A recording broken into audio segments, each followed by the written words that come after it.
If your Chevy Traverse key turns but the engine stays silent, we are going to nail down the culprit in 2 minutes.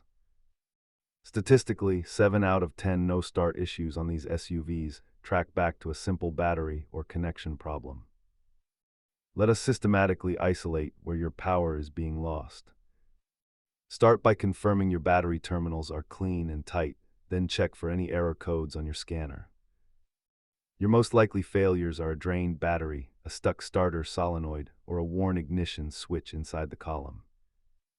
If the basics check out, look at the neutral safety switch or high amperage fuses that protect the main starter circuit.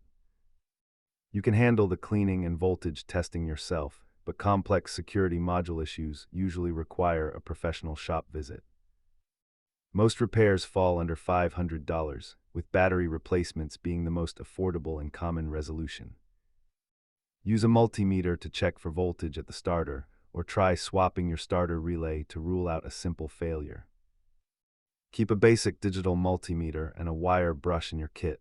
They are all you need for basic electrical troubleshooting. Always disconnect the negative terminal before handling the starter to prevent accidental shorts.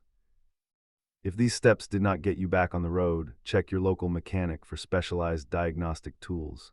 Thanks for watching.